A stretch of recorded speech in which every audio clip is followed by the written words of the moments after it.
मस्त मस्त कुरकुरीत अशा गोड मिरच्या, हिरव्या आणि लाल. आता मिरच्या कधी गोड असतात का? पण असतात. 90च्या किड्सला विचारा, आपल्या लहानपणीची आठवण गोड मिरच्या किती खाल्ल्यात ना लहानपणी या, आणि करायला एकदम सोप्या आहेत. आणि बघा ना, परफेक्ट अगदी तशाच दिसतात की नाही. रंग पण मस्त आलाय, ती साखर लपेटलेली एकदम अशा कुरकुरीत लागतात, आतमधनं पोकळ असतात, करायला खूप सोप्या आहेत. तुम्ही सगळ्यांनी खूप रिक्वेस्ट केली होती की नाही की गुलाबजामुन दाखवले, आता मिरच्या पण दाखव. तर येस, मिरच्यांचा व्हिडिओ तुमच्यासोबत आहे. पूर्ण व्हिडिओ बघा आणि आवडला तर लाईक नक्की करा.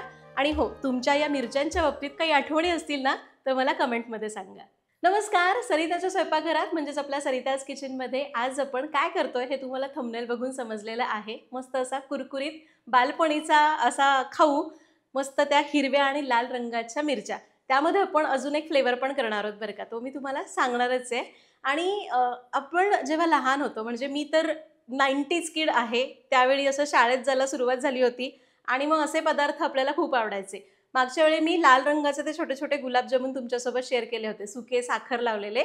आज तुम्हाला ही मिरची कशी करायची ते दाखवणार आहे. एकदम सोपी रेसिपी आहे बरं का, काही याच्यामध्ये काही रॉकेट सायन्स नाही आहे. खूप करायला सोपी रेसिपी आहे. समोर दिसतंय इतकं साहित्य लागतं. पटकन सुरुवात करूया. तुम्हालाही माहिती आहे, सरिताज किचन म्हणजे अचूक प्रमाणात परफेक्ट रेसिपी ज्या तुम्ही पहिल्या प्रयत्नात करायला शिकता. त्यामुळे व्हिडिओला लाईक नक्की करा.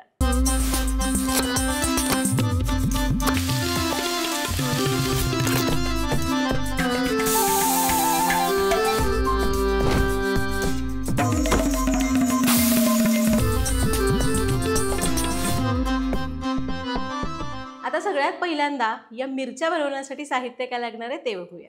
त्यासाठी आपण घेतलंय 2 कप तांदळाचं पीठ. आपलं नेहमीचं तांदळाचं पीठ आहे. 2 टेबलस्पून बारीक रवा, चवीप्रमाणे मीठ, थोडासा हिरवा रंग, थोडासा लाल रंग, आणि आपल्याला पाक करावा लागणार आहे. त्यासाठी इथं मी 1 कप साखर घेतली आहे.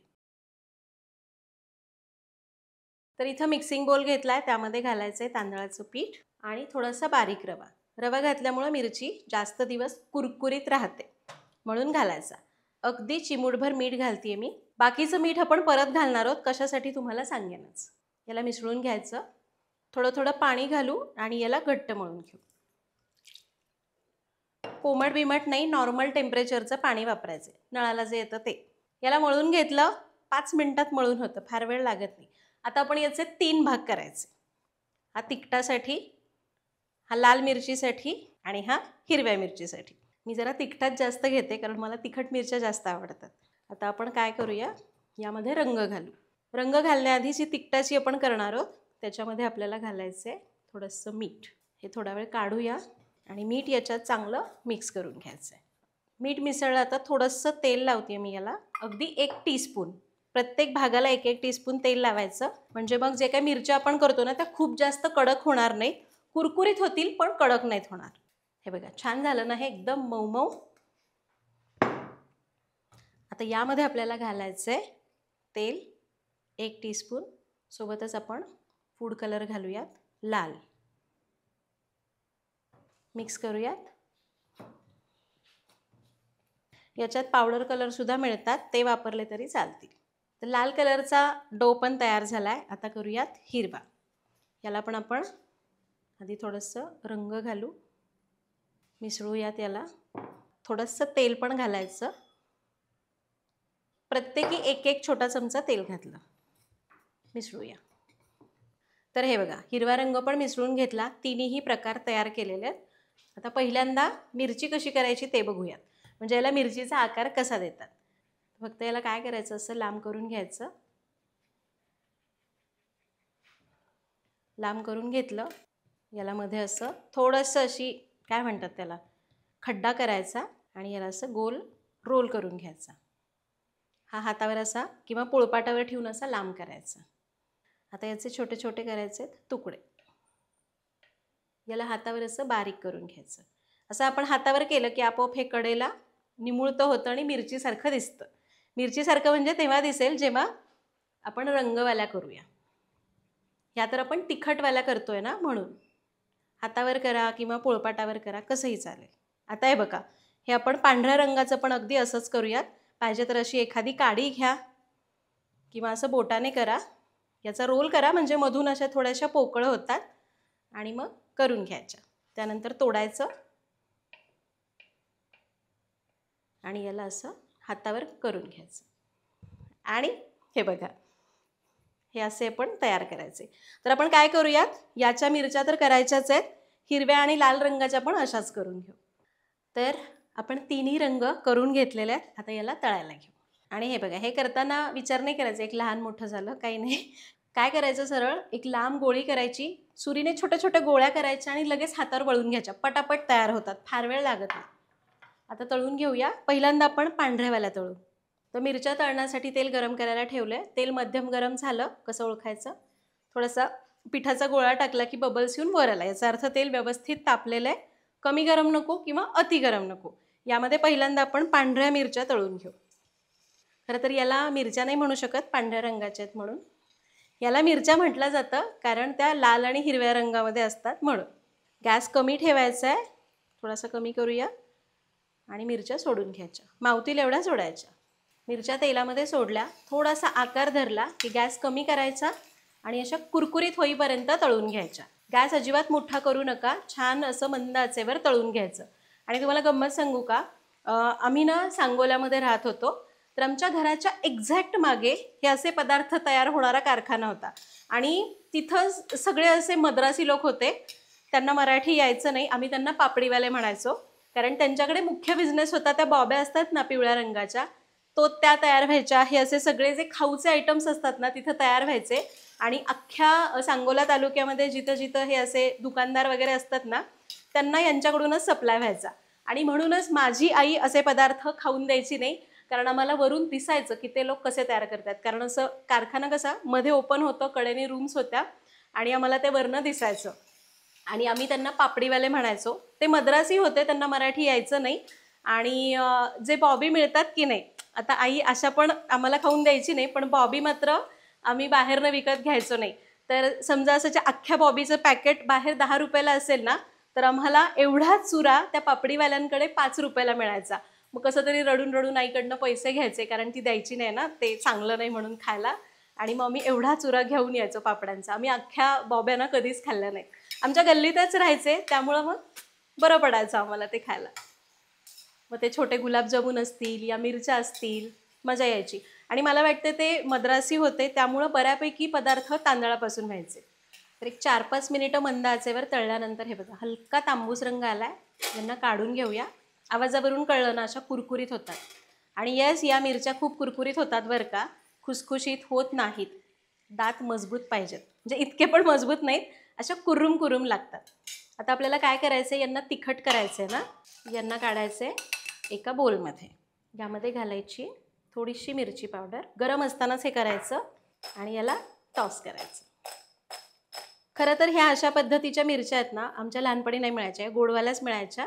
पण या अशा मिरच्या आहेत, मी देहूमध्ये खाल्ल्या होत्या एक 4-5 वर्षांपूर्वी. त्यामुळे म्हटलं आता करतोच आहे, तर चला तिखटवाल्या पण करूया. तिखट मिरची तयार झाली. आता आपण या हिरव्या आणि लाल मिरच्या पण अशाच तळूया. आत्ता ह्या अशा लाल दिसतात, तळल्यानंतर यांचा रंग थोडासा बदलतो. चला, आता मी अशाच पद्धतीने दोन्ही प्रकारच्या मिरच्या तळून घेते आणि मग याचा तो साखरेचा पाक कसा करायचा, या मिरच्यांना तो कोट कसा करायचा ते बघूया. तर आपल्या मिरच्या तळून झालेल्या आहेत. यात वाटतं की नाही अगदी सेम टू सेम मिरच्या, पिकलेल्या मिरच्या आणि या हिरव्या मिरच्या. आणि यातली ना ही मिरची तर बघा ना, अगदी मिरचीसारखी वाटते ना, आणि मध्येच अशी चेपटली आहे, ती सडलेली असते ना तशी. सो सॉरी, पण मला एकदम तसं इमॅजिन झालं. आता मिरच्या तळून झालेल्या आहेत, आपल्याला करायचा आहे पाक.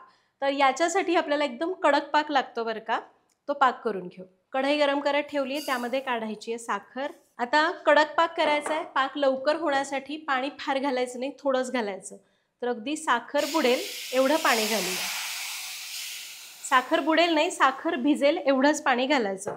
तुम्ही पाकामध्ये जितकं पाणी जास्त घालता तितका पाक तयार व्हायला वेळ घेतो. आता गॅस मी मोठाच ठेवते आहे. साखर याच्यामध्ये विरघळून घेऊ आणि याचा एक तारी पाक करू. साखर पूर्ण विरघळली आहे, 2-3 मिनिट लागले. आता आपण एकदा चेक करूयात. पाणी खूप कमी घातलं आहे, त्यामुळे अगदी मिनिटभरात पाक तयार होतो. ताटलीमध्ये टाकायचं. तर अजून पाक थोडासा कमी चिकटच आहे, अजून एक 2-3 मिनिट लागतील. पाणी कमी घातलं की पाक बघा पटकन लगेच तयार होईल. आता गॅस मी थोडासा मध्यमच ठेवते, एकदम कमी करत नाही, मोठा ठेवत नाही.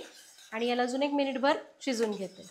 तर अजून 1-2 मिनिटांनी आणि साखर विरघळल्यापासून एकूण 4 मिनिट झालेली आहेत. चेक करूयात. तर ताटामध्ये आपण थोडासा पाक टाकूया. आता बघा थोडा घट्ट दिसतोय की नाही. याला फुंकर मारून गार करायचं. आता चेक करू. तर हे बघा तार आली ना, याचा अर्थ आपला परफेक्ट एकतारी पाक तयार झाला आहे. थोडासा अजून पुढं गेला तरी चालतो. आता यामध्ये घालायच्यात या मिरच्या. लक्षात घ्या, एकतारी पाक झाल्यानंतर किंवा थोडासा जास्त असू द्या, पण कच्च्या पाकामध्ये मिरच्या घालू नका, नाहीतर त्या मऊ होतील. आता आपण गॅस मध्यम करूया आणि याला तोवर या पाकामध्ये परतत राहायचे जोवर हा पाक संपूर्णपणे आटून क्रिस्टलाइज होत नाही. याच्यामध्ये आपण लिंबू घालत नाही. जनरली आपण काय करतो, पाक स्वच्छ होण्यासाठी लिंबाचा रस घालतो. त्याने पाक स्वच्छ पण होतो आणि त्याच्यावर क्रिस्टल्स येत नाहीत. म्हणजे बघा कधी कधी बालुशाही वगैरे करतो ना, तर त्याच्यावर साखर जमा होते. तसं होऊ नये म्हणून लिंबाचा रस घालतात जिलेबी वगैरे करताना. पण याला अजिबात तसं करू नका, कारण आपल्याला याला क्रिस्टलाइजच करायचं आहे. लिंबाचा रस घातला तर पाहिजे तसं ते होणार नाही. आता मी गॅस असा थोडासा मध्यम करते आणि याला साखर याच्यामध्ये पूर्ण कोरडी होईपर्यंत परतून घेणार आहे. तर याला 3 ते 4 मिनिटं परतलंय. गॅस मी मोठाच ठेवलेला आहे. आता बघा साखर ना, असा बघा पाक किती एकदम घट्ट झाला आहे, फेस फेस दिसतोय. कढईच्या कडेला पण जी साखर आहे ना, ती आता आळत आली म्हणजे क्रिस्टलाइज होत आली. आता अजून 1 ते 2 मिनिटं पुरेसे होतील आणि आपली ह्या मिरच्या तयार होतील. तर अजून 1-2 मिनिटांनी आणि मिरच्या पाकात टाकल्यापासून 5 ते 6 मिनिटांनी बघा मिरच्या आता कोरड्या झालेल्या आहेत, साखर क्रिस्टलाइज झालेली आहे. गॅस करायचा आहे बंद आणि यांना बाहेर काढूया. परफेक्ट झालात ना, अगदी तसंच दिसतंय जसं ते आमच्या इकडचे पापडीवाले करायचे तसं. आहा मस्त. तर मी काय करते, ही जाळी आहे ना, मी जाळीवर या मिरच्या काढते. गरम गरम असतानाच काढायच्या. काही मिरच्या त्या साखरेत रुतून बसल्यात. आता मी मुद्दामून असं जाळीवर काढते आणि यांना थोडंसं असं चाळणीवरनं चाळून घेते, म्हणजे जास्तीची साखर खाली पडली जाते. आता याला 10 मिनिटं असंच ठेवू, या पूर्ण गार होतील. मग याच्यावरची साखर काढून टाकायची. 10-15 मिनटं याला ठेवलं होतं फॅन खाली आणि या पूर्ण गार झालेल्या आहेत आणि दिसत आहेत ना एकदम त्या आपण शाळेमध्ये खायचो तशा मिरच्यांसारख्या. बघा ना, लाल आणि हिरव्या रंगाच्या, तिखट आणि पिकलेल्या असं म्हणू शकतो आपण. तर अगदी तशाच दिसत आहेत. फक्त याच्यावरची साखर तुम्हाला खूप जास्त वाटते तर ती अशी काढून टाकू शकता, गार झाल्यावर हाताने तुटेल. जे मार्केटमध्ये किंवा जे असे मोठे मोठे विकणारे ज्यावेळी मोठ्या प्रमाणात बनवून पॅकेटमध्ये भरतात ना, तर ते ट्रान्सपोर्टमध्येच याची बरीच साखर पिशवीमध्ये पडते. त्यामुळं त्या थोड्याशा कमी साखर कोट झालेली असते. पण आपण आता काही पिशवीत भरून ट्रान्सपोर्टला पाठवणार नाही.